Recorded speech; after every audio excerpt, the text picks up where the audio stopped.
Hello and welcome back to Life's Biggest Questions. I'm Ron Mackenzie Lafergie. Ever since World War II, the citizens of the world have been wary of allowing a group like the Nazis to rise again. Following the events in Charlottesville, Nazis are once again in the forefront. But what if they never left the forefront? You wanted to know more after part 1, so we're back with a follow-up video on the subject. Now buckle up, it's time to answer the question, what if Germany won World War II? Part 2. In our previous video, we discussed general changes that could have happened in the world with an Axis victory. However, the world would be led by a number of people, each with their own beliefs and desires. So in this video, I'll be focusing on the changes that each of the Axis leaders may have made to the world, and particularly their section of it. First up, Benito Mussolini. Benito Mussolini was the Prime Minister of Italy from 1922 to 1943, leading Italy through most of the Second World War. As the war turned sour and things began to look dire for Italy, Mussolini began to lose the faith of his people, with prominent members of his own government turning on him. After a vote of no confidence was made, Mussolini lost his position and was arrested. His successor, Pietro Badoglio, put on the appearance of continued war efforts while dissolving the fascist party and negotiating an armistice with the Allies. Eventually, Badoglio's Italy would turn around and declare war on the Nazis in 1943. However, if the Axis was successful in World War II, there's a good chance that Mussolini would have remained in power. This would allow him to bring about a number of things that did not come to pass in the end. Mussolini intended to restore to an extent the Roman Empire, planning to expand into France and along the Mediterranean. If he remained in power and was on the winning side, there's little doubt that Italy would gain a great deal of territory in the south of Europe and in Africa, boosting it economically and politically. Furthermore, Mussolini despised religion, and Christianity in particular. Throughout his career, he constantly spoke out against Christianity and the Catholic Church, even going so far as to expel people from the party if they accepted religious marriage. While he did make peace with the church for a time to gain followers, he later returned to denouncing religion.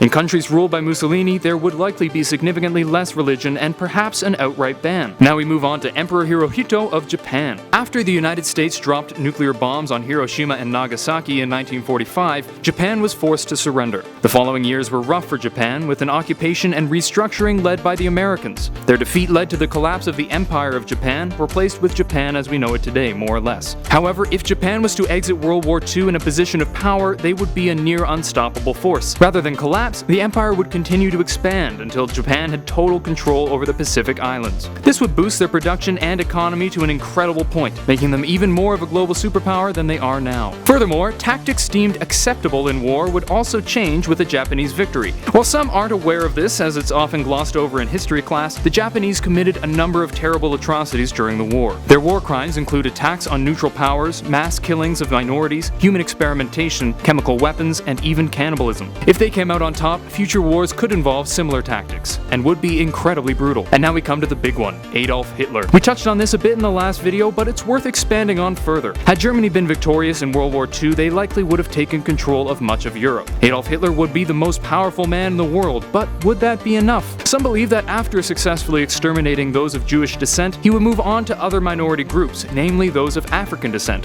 However, Hitler himself actually had relatively progressive attitudes towards black people, compared to others in his time and region. Most of the negative things he said about them was almost an afterthought while focusing his hatred on the Jewish people. There is some disagreement on this point, as some scholars believe that a victorious Hitler would ease off on these policies. Before we wrap up, I think it's important to note that simply because the Axis powers got along during the war, it doesn't mean that they would live in peace forever. With several powerful conquering nations vying for control of the world, there's a good chance that a third world war would be right around the corner. Given the hunger for power shown by these countries, it could be that they would soon return to fighting between themselves, potentially with the help of nuclear weapons. Recently, scholars have begun to wonder if Hitler did these things in part for sexual gratification, essentially being the most effective serial killer of all time. Many reports indicate that he did not engage in intercourse with his wife at home, and one situation involving the actress Marianne Hoppe left some wondering about Hitler's sexuality. In a new book, Hitler I and Hitler II, The Sexual No Man's Land, Hoppe claims that at one time she and Hitler watched a film involving French troops being killed, and that Hitler had what seemed to be an orgasm as the troops died.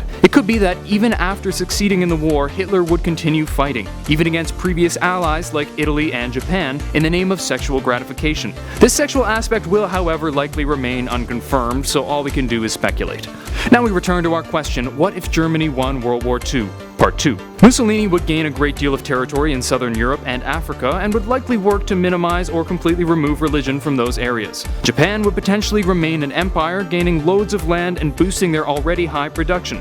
Germany would take much of Europe, with Hitler standing on top of the New World, potentially turning his sights on other minority groups. However, this peace may not remain for long, as with so many aggressive leaders, not to mention Hitler's potential sexual deviance, it could be that a third world war would soon erupt. Thank you for watching Life's Biggest Questions. I hope this was informative and interesting and perhaps led you to look into the topic further on your own. If you enjoyed this video, please thumbs up and subscribe to the channel down below. And heck, while you're down there, let us know which of the leaders mentioned you would like to rule the world. Until next time, I'm Ron Mackenzie Lafergie with Life's Biggest Questions, wishing you the best of luck on your quest for answers.